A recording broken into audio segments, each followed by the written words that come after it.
दोस्तों आज मैं आपको एक ऐसी कहानी सुनाने जा रही हूँ जो सुनकर आपके रोंगटे खड़े हो जाएंगे। यूपी के एक छोटे से गांव में कुछ ऐसा हुआ जिसे जानकर आप हैरान रह जाएंगे। यहाँ एक इच्छाधारी नागिन ने एक बच्चे को जन्म दिया, लेकिन उसके बाद गांव वालों ने जो किया वो किसी फिल्म की तरह चौंकाने वाला था। ये कहानी एक गलती से शुरू हुई, लेकिन इसके परिणामों ने पूरे गांव को हिलाकर रख दिया। इसी तरह की महत्वपूर्ण और ज्ञानवर्धक जानकारी प्राप्त करने के लिए हमारे चैनल समृद्धि को सब्सक्राइब करें और बेल आइकन को प्रेस करें ताकि नई वीडियोस की अपडेट आपको सबसे पहले मिल सके। दोस्तों इसकी शुरुआत होती है नागमणि से। नागमणि एक अद्भुत और शक्तिशाली रत्न मानी जाती है जो विशेष रूप से नागों के पास होती है। ये रत्न बहुत ही मूल्यवान माना जाता है और इसे प्राप्त करने के लिए बहुत कठिन प्रयास की आवश्यकता होती है। नागमणि का संबंध शक्ति, धन और वैभव से होता है। इसे पाने के बाद व्यक्ति के जीवन में अपार सुख और ऐश्वर्य आ सकते हैं। नागमणि को प्राप्त करने से व्यक्ति को आंतरिक शांति और दिव्य ऊर्जा मिल सकती है। ये व्यक्ति के जीवन में सकारात्मक बदलाव लाने में मदद करती है। कहा जाता है कि नागमणि केवल नागलोक के नागों के पास होती है। इसे हासिल करने के लिए किसी योग्य व्यक्ति को नागलोक तक पहुंचने की आवश्यकता होती है। हालांकि इस संबंध में कई रहस्यमयी और काल्पनिक कथाएं भी प्रचलित हैं। दोस्तों आपको बता दें कि कोई साधारण इंसान नागमणि हासिल नहीं कर सकता, लेकिन नागमणि के इतने फायदे सुनकर हर कोई इसे पाने की इच्छा जरूर रखता है, लेकिन कोई इसे हासिल नहीं कर पाता। और अगर कोई लालच में आकर चालाकी करके नागमणि हासिल कर ले तो उसका अंजाम बहुत घातक होता है। ऐसी ही एक घटना हम आपको बताने वाले हैं जिसे देखकर गांव वालों के पैरों तले जमीन खिसक गई। आइए जानते हैं आज की इस वीडियो में। दोस्तों ये चमत्कारी घटना है उत्तर प्रदेश के एक छोटे से गांव खेरागढ़ की। दरअसल ये घटना घटित हुई पंकज जी के साथ। जो पंकज करीब आज से 5 साल पहले एक साधारण एवं गरीब किसान का जीवन व्यतीत करते आ रहे थे।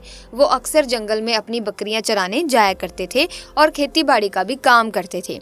एक दिन बकरी चराते चराते वो जंगल के थोड़ा और अंदर निकल गए। उसी जंगल में एक इच्छाधारी नागिन अपने नाग के साथ एक विशाल पेड़ के पास रहा करती थी। वो नागिन गर्भवती थी। शाम का वक्त था और पंकज जब उस पेड़ के पास से गुजरा तो उसे वहां एक तेज चमकती चीज दिखाई दी, परंतु साथ ही वो दोनों नाग नागिन भी वहीं थे। उन्हें देख वो थोड़ा सा डर गया और तुरंत ही वहां से जल्दी से घर की ओर भागा। पंकज इतना घबराया हुआ था कि उस समय तो उसने पीछे मुड़कर तक नहीं देखा, परंतु उस रात उसके ध्यान में वो चीज जो चमक रही थी वो बार बार आ रही थी। वो इतना तो समझ गया था कि वो हो ना हो बहुत ही मूल्यवान चीज थी और अगर वो मुझे मिल गई तो मैं भी धनवान हो जाऊंगा। परंतु सबसे बड़ी मुसीबत थी वो दोनों नाग नागिन। अगले दिन वो वापस जंगल उसी पेड़ वाले स्थान पर गया और कुछ दूर खड़े रहकर छिपकर उस पेड़ के पास रह रहे नाग नागिन को देखने लगा। कुछ देर देखने के बाद उसने ध्यान दिया कि नागिन तो गर्भवती है। वो उस रात घर आकर सोचने लगा कि ये अच्छा मौका होगा जब नागिन अपने बच्चे को जन्म देगी, तभी वो नागमणि चोरी कर लेगा, क्योंकि उस समय नागिन कमजोर होगी। बस नाग को मारना होगा। दोस्तों कहते हैं कि अगर किसी नाग के मुंह की तरफ गोबर मार दिया जाए तो वो अपना होश खो बैठता है। अब पंकज हर रोज गोबर लेकर उस विशाल पेड़ के पास छुपकर सही मौके का इंतजार करने लगा। एक दिन वो मौका भी आया जब नागिन अपने बच्चे को जन्म देने वाली थी। तभी चुपके से पंकज ने नाग के मुंह पर तेजी से गोबर मारा और फिर एक बड़े पत्थर से नाग को मार डाला। फिर उसने नागिन और उसके बच्चे को भी मार डाला और उस मणि को उठाकर जल्दी से घर की तरफ निकल पड़ा। परंतु उधर नागिन किसी तरह बच गई थी और बस बेहोश पड़ी थी। जब नागिन को होश आया और उसने अपने बच्चे और पति को मरा देखा तो उसके दुख दर्द का ठिकाना नहीं रहा। वो उस समय गुस्से से पागल हुए जा रही थी और उसने पंकज से बदला लेने की ठानी, परंतु मणि चली जाने के कारण वो अपनी शक्तियों का प्रयोग नहीं कर सकती थी। परंतु अभी भी वो अपना रूप तो बदल ही सकती थी। इधर पंकज को जैसे ही मणि मिली उसका पूरा जीवन ही परिवर्तित हो गया। उसकी फसल इस बार काफी अच्छी हुई और काफी महंगे भाव में भी बिकी। उसकी तो जैसे मानो लॉटरी लग गई हो, क्योंकि जो भी वो धंधा कर रहा था उसे हर जगह से लाभ ही मिल रहा था। और पंकज को पता था कि ये सब उस चमत्कारी नागमणि का ही कमाल है। गाँव में हर जगह उसका नाम था। पंकज के इस रुतबे को देखकर एक अच्छा रिश्ता पंकज के लिए उसके पास ही के गांव से आया और निहारिका नाम की एक सुंदर स्त्री से उसका विवाह संपन्न हुआ। निहारिका अपने पति पंकज को बहुत प्यार करती थी और बहुत इज्जत देती थी।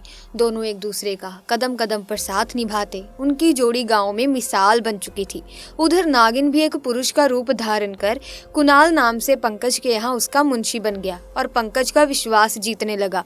पंकज भी कुणाल के व्यवहार और वफादारी को देख उसे अपने भाई समान ही मानने लगा। एक दिन निहारिका अपने पति पंकज के पास आती है और बताती है कि तुम पिता बनने वाले हो, मैं गर्भवती हूँ। ये सुन पंकज की खुशी का ठिकाना नहीं रहा।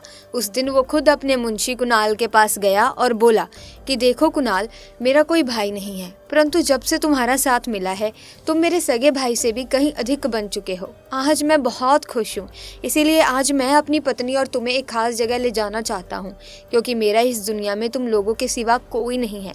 और वो अपनी पत्नी और कुणाल को कार में बिठाकर गाँव के कोने में ले जाकर कार एक छोटी सी कुटिया के सामने रोकता है और बताता है कि जब वो छोटा था तब इसी कुटिया में उसकी माँ की जान उसे जन्म देते चली गई थी। उसके पिता तो पहले ही गुजर चुके थे। तब एक बूढ़े बाबा ने उसकी माँ को वहीं दफना दिया था और पंकज को उसी बूढ़े बाबा ने पाला था। पंकज बताता है कि जब भी उसके साथ कोई बुरी घटना होती है या वो दुखी होता है तो बस वो इसी कुटिया के पास चला आता है। यहाँ उसे एक अनोखे सुकून का एहसास होता है। पंकज आगे बताता है कि आज तुम दोनों को मैं इसीलिए यहाँ लाया हूँ क्योंकि तुम दोनों अब मेरी जिंदगी का एक अहम हिस्सा बन चुके हो। दोस्तों, ये सुन सभी की आंखों में पानी भर आता है। कुछ देर रुकने के बाद जब वे वापस पहाड़ी से होते हुए घर को जाते हैं तो अचानक उनकी गाड़ी पहाड़ी पर एक बड़े पत्थर से टकराती है और गाड़ी को जोर का झटका लगता है, जिसके कारण पंकज तो कार में ही फंसा रहता है, परंतु उसकी पत्नी निहारिका पहाड़ से नीचे गिर एक पेड़ पर अटक जाती है और उस पेड़ के ठीक नीचे ही बहुत गहरी खाई थी। दोस्तों, वो रात कार्तिक पूर्णिमा की ही थी। कुणाल अपनी शक्तियां पाकर पुनः नागिन रूप धारण कर लेता है।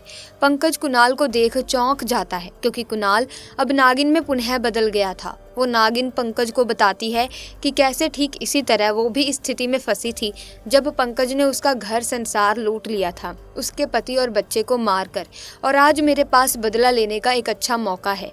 पंकज घायल गाड़ी में फंसा हुआ था और रो रो कर नागिन को बोलता है कि भले मेरी जान ले लो, परंतु मेरी पत्नी गर्भवती है, उसे छोड़ दो। तभी उस नागिन को अपनी वही स्थिति याद आती है कि क्या होता है जब कोई अपना छिन जाता है। ये जिंदगी का सबसे बड़ा दुख होता है। नागिन ने पंकज का उसकी पत्नी के प्रति सच्चा प्यार देख उसे माफ कर दिया और निहारिका को उस पेड़ से निकाल बचा लिया तथा दोनों को हॉस्पिटल छोड़ खुद वापस जंगल में उसी विशाल पेड़ के पास चली गई। जब पंकज हॉस्पिटल से स्वस्थ होकर अपनी पत्नी के साथ घर वापस लौटा तो उसे अपनी गलती का एहसास हुआ और उसने जाना कि उसने कितनी बड़ी गलती करी है। वो नागमणि को लेकर उसी विशाल पेड़ के पास गया और उस पेड़ के पास उस नागमणि को रख फूट फूट कर रोने लगा और शाम को घर वापस आ गया। दोस्तों, ऐसा माना जाता है कि इच्छाधारी नागिन के पास एक ऐसा रत्न होता है जो किसी हीरे से भी बहुत कीमती होता है। इस रत्न को नागमणि के रूप में पहचाना जाता है। जिस भी नाग नागिन के पास नागमणि हो उसे बहुत शक्तिशाली माना जाता है और वो जिंदगी भर उसकी रक्षा करते हैं। इसके अलावा ऐसा भी माना जाता है कि जिस इंसान के पास नागमणि हो उसकी किस्मत बदल जाती है और उसे कई अलौकिक शक्तियां प्राप्त होती हैं।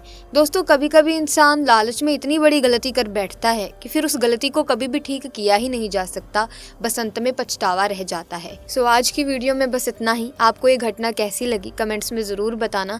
साथ ही इस वीडियो को लाइक करें, शेयर करें, चैनल को सब्सक्राइब करके बेल आइकन को प्रेस करें ताकि इसी तरह के वीडियोस की अपडेट आपको मिलती रहे।